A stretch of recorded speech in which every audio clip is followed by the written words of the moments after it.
Good Friday morning, everyone, and welcome to the Moose Minute Project.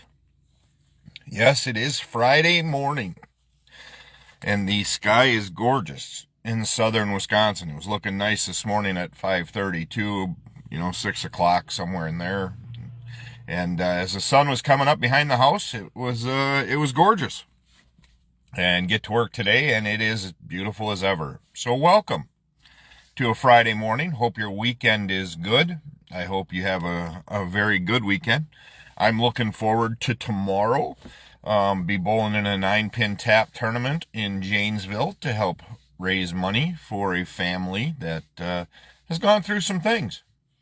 And we also know the family very well. So we will be down in Janesville at El Rey Bowl. Bringing a team down. Well, it's actually all singles tournament, but bringing 4 people, 3 other people with me to have a good time. We're going to spend the night down there and just have a good time in Janesville, my wife's old stomping grounds, and we'll go from there. So, the warm weather has my allergies or something acted up. I don't know. Mowed yesterday for a bit. So, Moose Minute Project titled, I'm Paying for That.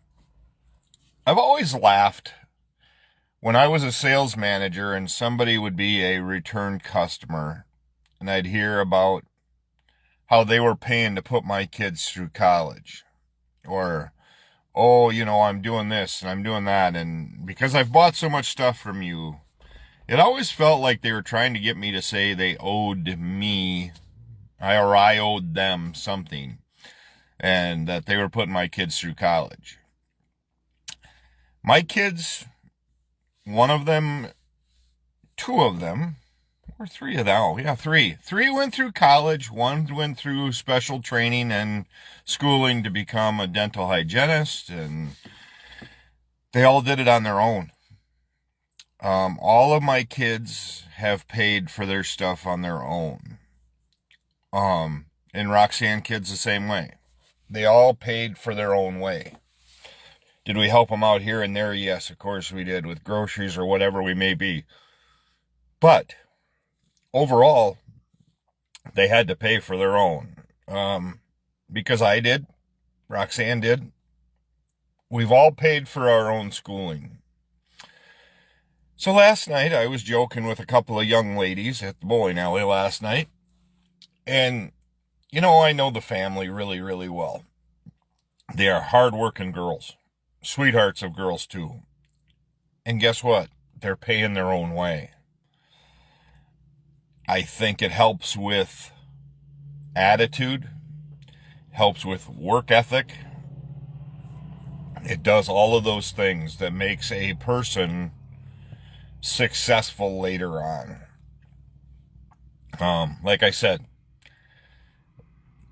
they are awesome girls. They're hardworking.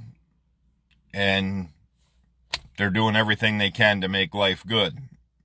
And I think people look sometimes at people in the community and just to think because they're either successful or whatever else that the kids will have an easy way through life or whatever it may be. And I don't think that's the case. I've had a lot of discussions with people that are, they want the best for their kids. We all do. We all want the best for our kids.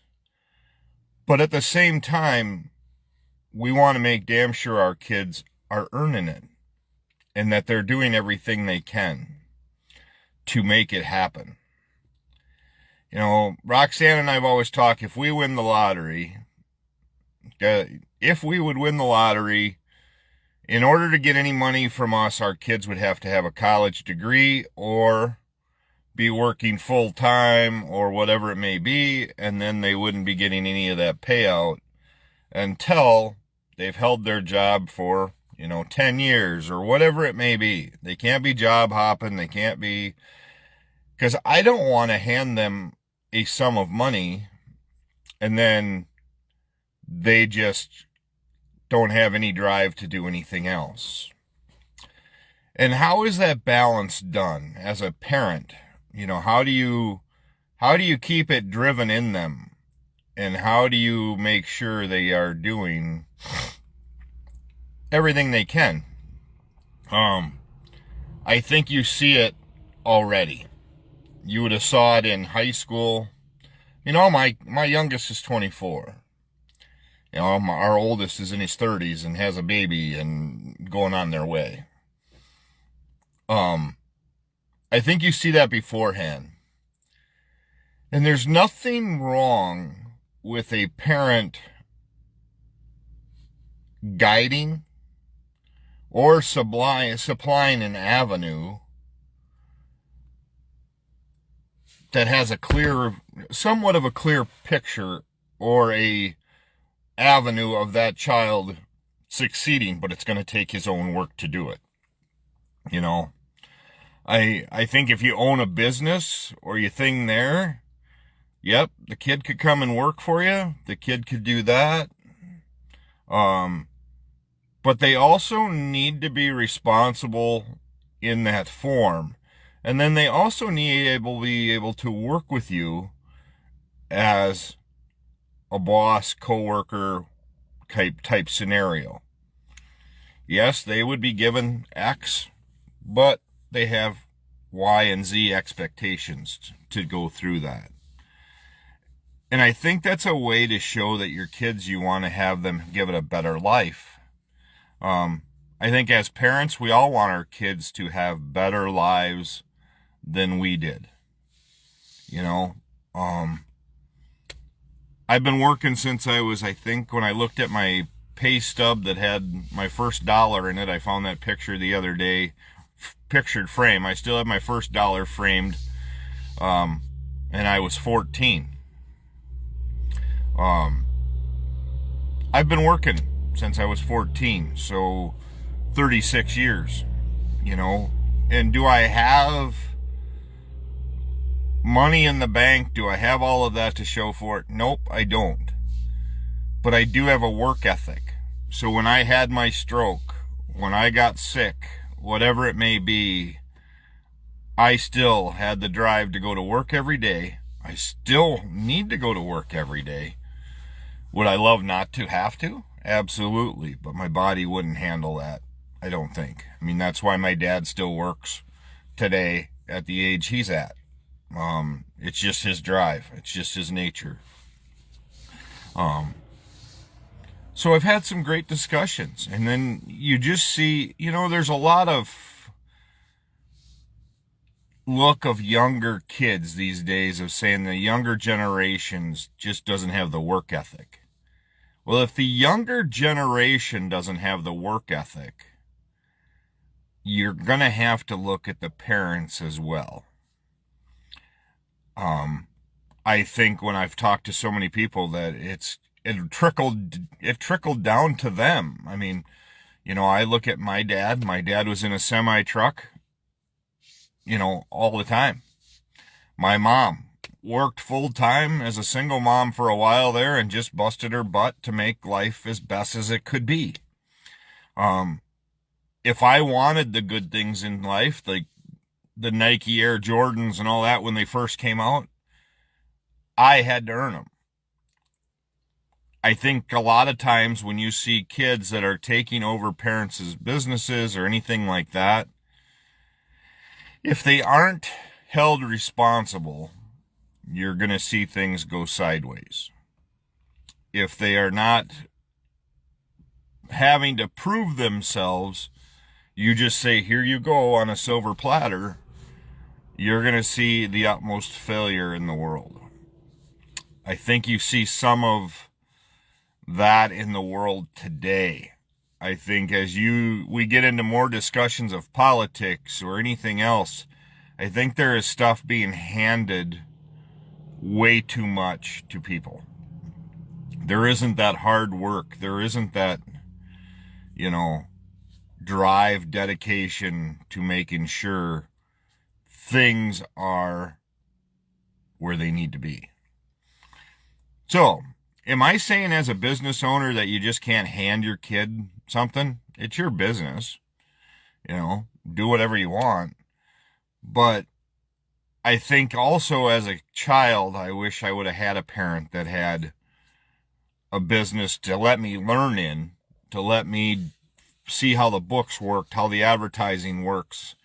I learned all that later on as I became a sales manager, and I've been managing some form of business, whether it was the grill on the golf course or the grocery store. I was the night manager at the grocery store since I was 16, of managing either staff or some form of people. And I think if you sit down and you would talk to a group of people, I think you would learn a lot. I think there's a lot of things to learn, especially in just our small communities. I think sometimes we're afraid to branch out. I just saw a deal yesterday. I thought it was pretty interesting. Strokers Dallas, Rick Fairless, and Gas Monkey Garage, they have, Richard Rawlings, have teamed up now.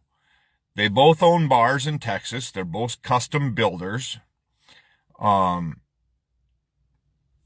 they teamed up to give tours at each place. So if you go to Gas Monkey and get a tour, you then go to Strokers and get a tour, and you can have different kind of things. So I'm like, wouldn't that work in businesses such as in Richland Center? Could you not get together and come with a way to work together? Whether it's another restaurant in the bowling alley, or the bowling alley and the golf course, or the bowling alley and gas station. Is there ways to you guys that we can work together? Because let's face it, I was having this discussion last night, and my kid's a deputy, okay? There are way too many things going on in this world today. The bar time is not what it was when I was young. When my parents were growing up, the cop would give your dad a ride home and say, hey, see you later, Wald, whatever it may be. Or, that's not how it is today, and I get it. I understand why, but so then how can we work together to make life better, or to make things better for everyone? Because we're all seeing a decline in, I look at bowling for an example. We're struggling to get teams. I mean, bowling used to be one of those sports that people would just come to watch. I mean, people would come and sit around and have cocktails and just watch. And that's not happening now. And your bars downtown aren't getting the traffic anymore because they're afraid of that cop that sits on the corner or sits in the parking lot camping out waiting for that next DWI. And we know that happens in areas. There's no doubt. I mean, I used to bounce at a bar that was well known on Fridays and Saturdays. I mean, it was a packed house with 300, 400 people inside it. And a lot of times you didn't know somebody was knocked out or passed out until the band quit and they were laying on the floor in the middle of the dance floor. But the state trooper always sat in the parking lot. And you just, you walk over, kind of just shooting the crap, It's not doing a lot of good for businesses. Well, that's part of the same thing. Kind of like deer season, when they took away the cool whole thing of when they brought the deer to town. I mean, I remember Plain being lined up with people bringing deer to town, and the guys were just shooting the shit and having a sandwich or whatever it may be. Well, now that you do everything on the phone, that's taken. So how do we get that traffic back? How do you get your deer traffic back? What if you team up with two businesses or whatever it may be, and you get them to town that way? If you register here, you'll get a couple of drink chips here, or 10% off, and you don't want to be, I get discounting somewhat, but advertising and everything has a cost anymore. But if you're going to want your kids involved, make them earn it. I'm not saying you can't be generous or, in a way of starting them out and saying, here, here's your company truck and go bust your butt. Here's what you're going to do. I'm going to pay you this. I think it's a good thing, and sit down and balance it out. Because we all know how finding quality work. I just had this with the guy that measured my countertop yesterday.